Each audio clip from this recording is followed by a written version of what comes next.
Psalms 1 through 4.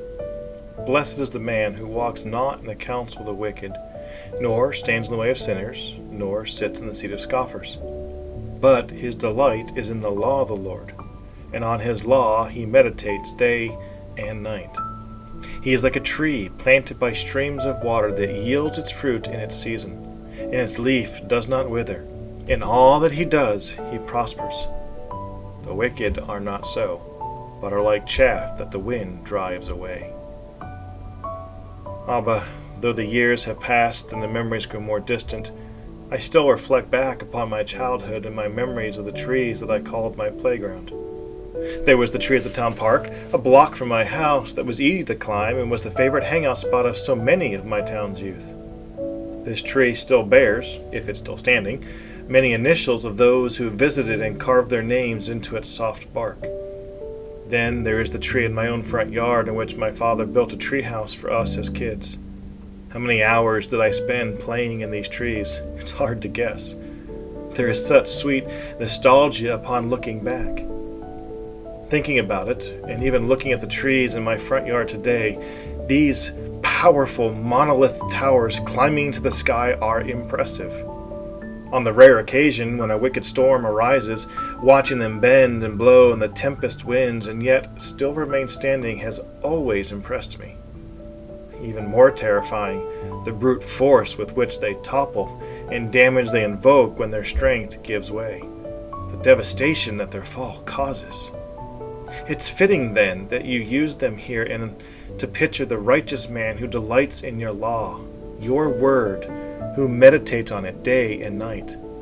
Your law is his water, his sustenance, his source of might and power. Feeding upon it, he grows strong, mighty, and can withstand the fiercest gale and the mightiest wind. And while he may shed a few leaves or even lose a branch or two in the storm, he remains mighty and strong.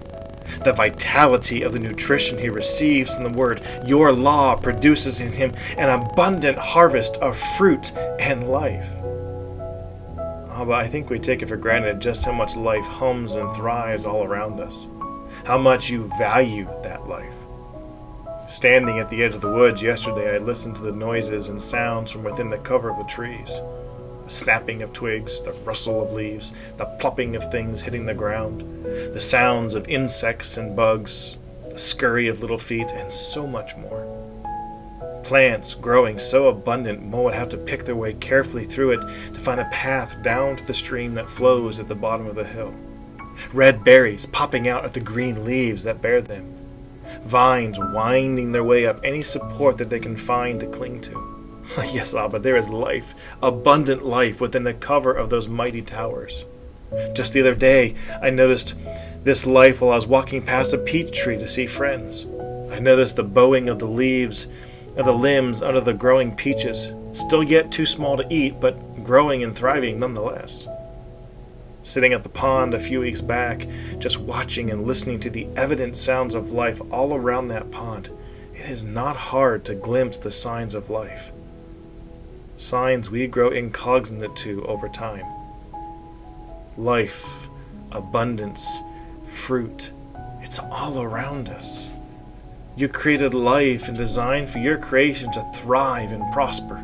You are a God of life and prosperity. While we don't always see it or enjoy it while yet living in a world of brokenness and sin, you are a God of life and abundance. And you desire this prosperity for mankind. You've given to us the riches of your word, your glorious law, to show us how to know you, to enjoy you, and to live in the abundance of life that is freely offered by your hand. You want us to grow into these mighty and powerful, towering trees that reflect the satisfying and sustaining power of your word. Abba, are we towering trees? Thriving with life and health, clearly revealing the beauty of the nourishment we are taking in?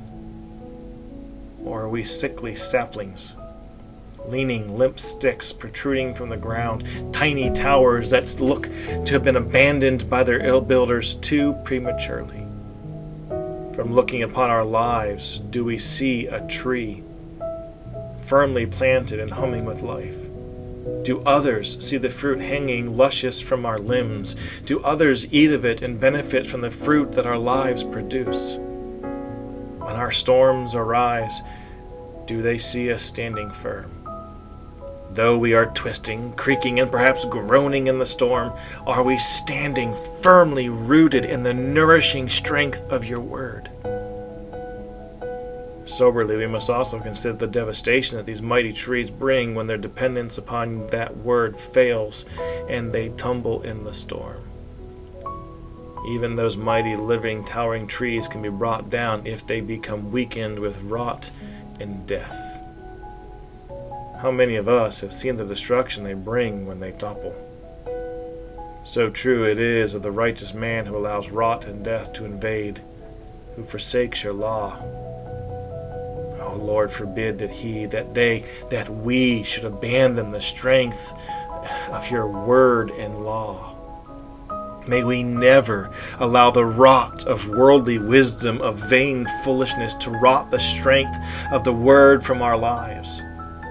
Let us be warned what happens if we should. The devastation is profound.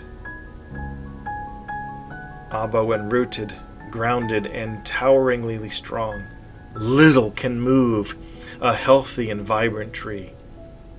May that be true of us.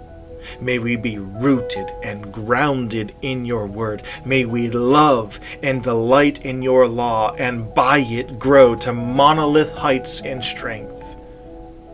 May we stand strong in the storms of life and cling to the life-sustaining pleasures of your word. We love you, Abba. Amen.